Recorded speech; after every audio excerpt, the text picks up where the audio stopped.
दोस्तों, आज हम लेकर आए हैं एक ऐसी कोरियाई क्राइम थ्रिलर जिसका खून, जुनून और इंतकाम के साथ एक डार्क ट्विस्ट छिपा है। Miss butcher 2016। तो कहानी की शुरुआत में हम एक बूचर शॉप को देखते हैं। वहां हम सीओ नाम की एक लेडी को देखते हैं और उसी की टीवी में हम सूजेन नाम की एक एक्ट्रेस को भी देखते हैं जिसे रेड कारपेट पर इनवाइट किया गया है। सीओ चाकू चलाने में इतनी माहिर होती है कि वह दूर दीवार पर चलते हुए कॉकरोच को मार देती है। और अगले सीन में हम डॉक्टर किम को देखते हैं जो अपनी कलीग हेजन के साथ होटल में इंटीमेट हो रहा था। लेकिन कुछ ही देर बाद हम किंग को उसी होटल में मरा हुआ देखते हैं और जैसे ही पुलिस को इसके बारे में पता चलता है वह सभी उस होटल में पहुंच जाते हैं इन्वेस्टिगेट करने के लिए। लेकिन उन्हें वहां सबूत नहीं मिल रहा था। फिर एक सीनियर ऑफिसर कहता है किम को बुलाने के लिए ताकि वह इस केस को इन्वेस्टिगेट कर सके, लेकिन किम छुट्टी पर था। ऑफिसर जॉन उसे लेकर आने के लिए बोलते हैं। जैसे ही किम पुलिस स्टेशन आता है तो किंग का मजाक उड़ाने के लिए यह कहकर क्यों मरते हुए भी मजे लेकर मरा है। लेकिन जब से उसे पता चला कि क्राइम स्पॉट पर कोई सबूत नहीं मिला तो वह आर्चरी चला जाता है डॉक्टर यू से मिलने के लिए ताकि वह बॉडी की जांच कर सके। डॉक्टर जो बोलती है कि किलर बहुत ही ज़्यादा शार्प और बहुत ही प्रोफेशनल है क्योंकि उसका हर एक वॉर बहुत ही ज़्यादा घेरा है। किम जब होटल की सिक्योरिटी फुटेज चेक करता है तो उसे फुटेज में कुछ भी नहीं मिलता, जिसके बाद हेजन से पूछताछ करने के लिए हॉस्पिटल में पहुंच जाता है, जहां हेजन बताती है कि उसके उसके रूम से बाहर निकलते वक्त किंग जिंदा ही था। फिर उसके बाद कैंप के साथ क्या हुआ उसे कुछ भी नहीं पता।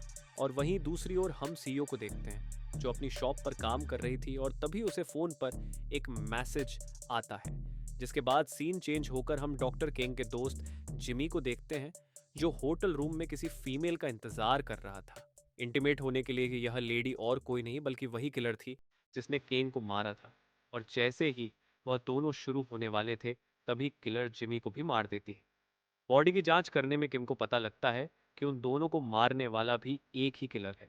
और जैसे ही उसे पता चलता है कि कैंग और जिमी एक दोस्त थे और एक ही हॉस्पिटल में काम करते थे तो वह फिर हेजन से पूछताछ करने चला जाता, जहां हेजन बताती है कि उसे डॉक्टर जिमी के बारे में कुछ ज्यादा पता नहीं है। यह भी पता चलता है कि उन दोनों का एक और दोस्त था जिसका नाम डॉक्टर ली था। ये जानने के बाद किम अपनी टीम के साथ पुराने स्टाफ से पूछताछ करने लग जाता है। उन तीनों डॉक्टर्स के बारे में उसे शक था कि अगला टारगेट ली भी हो सकता है। पूछताछ के दौरान उन्हें पता चलता है कि 10 साल पहले एक्सीडेंट के दौरान उस हॉस्पिटल में एक लड़की को एडमिट किया गया था। वह लड़की इतनी ज़्यादा खूबसूरत थी कि उन तीनों डॉक्टर्स की नीयत खराब हो गई, जिसके कुछ दिन बाद खबर आती है कि उन तीनों ने लड़की के साथ ज़बरदस्ती किया है, जिसे जानने के बाद किम और उसके पार्टनर्स उससे गुस्सा तो बहुत थे, लेकिन उनके पास कोई भी सबूत नहीं था। रात को किम अपने घर की तरफ जा रहा था तो उसे अपने घर के पास एक पूचट शॉप नजर आती है, जिसे देखकर किम शॉक हो जाता है क्योंकि कल तक वह शॉप वहां पर नहीं थी। और जैसे ही वह अंदर जाता है तो सीईओ को देखकर किम उसे देखता ही रह जाता है क्योंकि सीईओ बहुत ही ज्यादा खूबसूरत थी। रात को किम सो भी नहीं पा रहा था क्योंकि सीईओ बार बार उसके दिमाग में आ रही थी। अगली सुबह किम पुलिस स्टेशन जा रहा था, तब सीईओ के शॉप के आगे आदमियों की लाइन देखकर शॉक हो जाता है क्योंकि सभी लोग उसी से अब मीट खरीद रहे थे। तो जब वह ली के साथ मिलने जाता है तो वह ली के साथ बदतमीजी करने लगता है क्योंकि वह ली की हर हरकतों से बहुत ही ज्यादा गुस्सा था। किम उसे ध्यान पर रहने को कहता है, लेकिन ली किम की इस बात से बहुत ही ज्यादा गुस्सा हो जाता है और उसे वहां से जाने के लिए कहता है। अगले दिन में हम किम अपनी टीम के साथ ली के बारे में इन्वेस्टिगेट कर रहा था तो उन्हें पता चलता है ली एक ड्रग एडिक्ट भी है। किम जोन को उस लड़की के बारे में पता लगाने के लिए कहता है जिसे 10 साल पहले हॉस्पिटल में एडमिट किया गया था। रात को किम जब सीईओ की शॉप पर आता है मीट लेने के लिए, वहां पर एक बूढ़ी औरत नजर आती है और यह बूढ़ी औरत पति कौन है, इसमें भी एक ट्विस्ट है।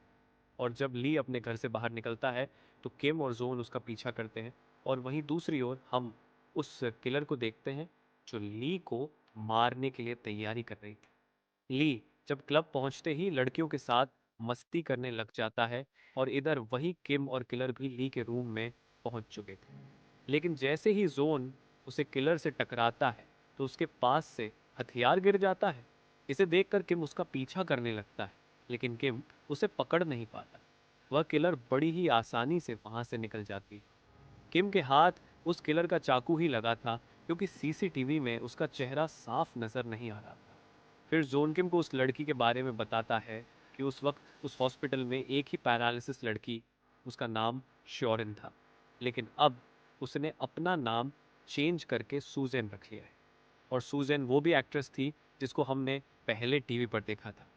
किंग जब सूजैन सूजैन से डॉक्टर जिमी के बारे में और केएमके के बारे में पूछता है, तो सूजैन कहती है कि वो उन्हें नहीं जानती। दरअसल किम को सूजैन के ऊपर भी शक था, क्योंकि किलर लड़की थी जो हरकतें उन डॉक्टर ने उसके साथ की थी। इससे साफ जाहिर होता है कि ये मर्डर वो भी कर सकती है, लेकिन किम के पास कोई भी सबूत नहीं था जिसके कारण सूजैन को वहां से जाने देता है। किम जब अपनी टीम के साथ डिनर कर रहा था, तो जॉन कहता है कि अगर सूजैन को उन लोगों से बदला ही लेना था तो वो 10 साल के बाद ही क्यों लेने लगी। ये सुनने के बाद किम उनका ध्यान सूजेन से हट जाता है। अगले दिन किम जब पूछताछ कर रहा था, तो उसे पता चलता है कि ऐसे चाकू ज्यादातर बूचर यूज करते हैं मीट काटने के लिए। जिसके बाद वो सभी उस आदमी को पकड़ने के लिए जाते हैं जिसने उस किलर को देखा था। जिमी पकड़कर पूछता है, तो वो आदमी बताता है कि उसने किलर को पूरी तरह नहीं देखा था, पर उसका शरीर ऐसा था कि कोई भी मर्द आकर्षित हो जाए। रात को किम जब चोरी छुपे सीयू को देख रहा था, तो सीयू कंप्लेंट कर देती है, लेकिन उसे पता नहीं था कि किम खुद एक पुलिस ऑफिसर है और पुलिस वाले आते हैं। फिर किम वहां से चला जाता है। फिर अगले ही सीन में हमको डॉक्टर ली को दिखाया जाता है, जहां डॉक्टर ली के दिमाग से चीजों निकल नहीं रही थी। तो जो पेशेंट का इलाज ली कर रहा था, वो उसी के साथ फिजिकल होने लगता है। तभी वहां पर नर्स आ जाती है और वो सब देख लेती है, जिसे देखकर ली उसके साथ जबरदस्ती करने लगता है, ताकि वह इसके बारे में किसी को बता ना सके। रात को ली जब अपनी बेटी को लेने के लिए जाता है, तभी उसके ऊपर हमला होता है, लेकिन वो किलर उसे मार नहीं पाता। और जब किम को उसके बारे में पता चलता है, तो अपनी टीम के साथ पूछताछ करने निकल जाता है। तो उसे पता चलता है कि ली ने उसके पैर पर चाकू मारकर उसको घायल कर दिया है। और वहीं दूसरी ओर किम जब सीयू की शॉप पर आता है मीट लेने के लिए, तो उसकी शॉप पर उसे वही चाकू नजर आता है जो उसे किलर के पास मिला था। और साथ ही और सीयू को लड़खड़ाते हुए चलते देखकर उसको उस पर शक होता है। उसे लगता है शायद वो किलर सीयू भी हो सकती है। कंफर्म करने के लिए किम उसे डिनर के लिए इनवाइट करता है, पर सीयू कहती है कि वो वेजिटेरियन है, वो मीट नहीं खाती। किम उसे वेजिटेरियन खाने के लिए इनवाइट करता है, और इस बार सीयू भी उसे मना नहीं कर पाती। और जैसे ही दोनों खाना खा रहे थे, तो किम अचानक से सीयू के ऊपर हमला कर देता है, क्योंकि उसे कंफर्म करना था कि सीयू वही किलर है या नहीं। चेक करने के लिए सच में उसके पैर पर चोट का निशान था।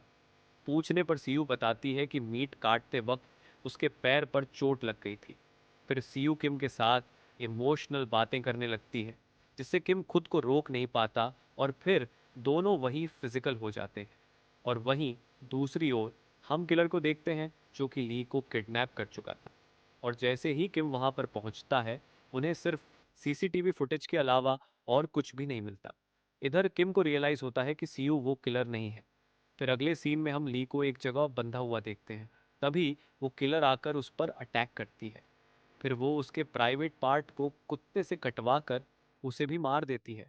इन्वेस्टिगेशन में डॉक्टर यू कहती है कि ली को मारने वाला लेफ्ट हैंड है, जबकि के एम ओजी को मारने वाला राइट हैंड थी। इससे हमें पता चलता है कि उन्हें मारने वाला एक नहीं बल्कि दो किलर है। अगले दिन किम अपनी टीम के साथ जब ब्रेकफास्ट कर रहा था, तो उन्हें पता चलता है कि सूजैन अपनी नई फिल्म के लिए बूढ़ी औरत का रोल किया है, जिसके लिए उसे इटली में इनवाइट किया गया।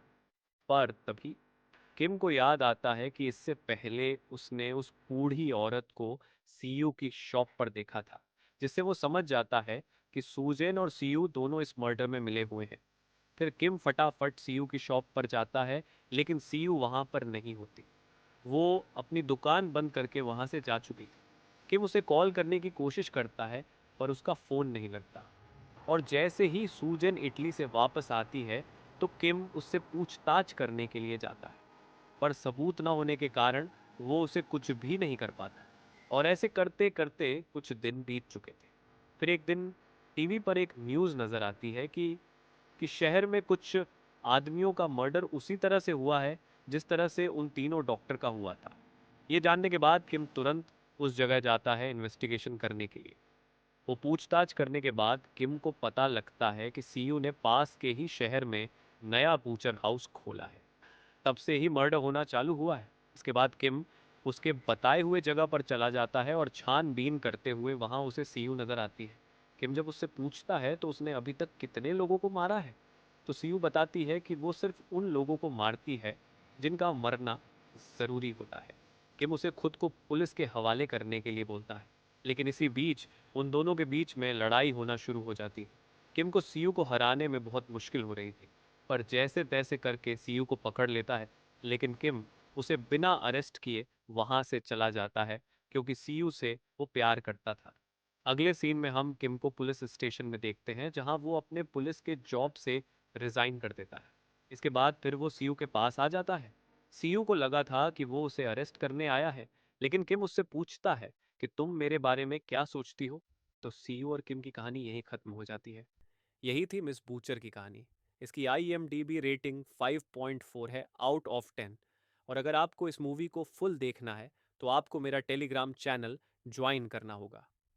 Thank you so much. मिलते हैं जल्दी नेक्स्ट वीडियो के साथ।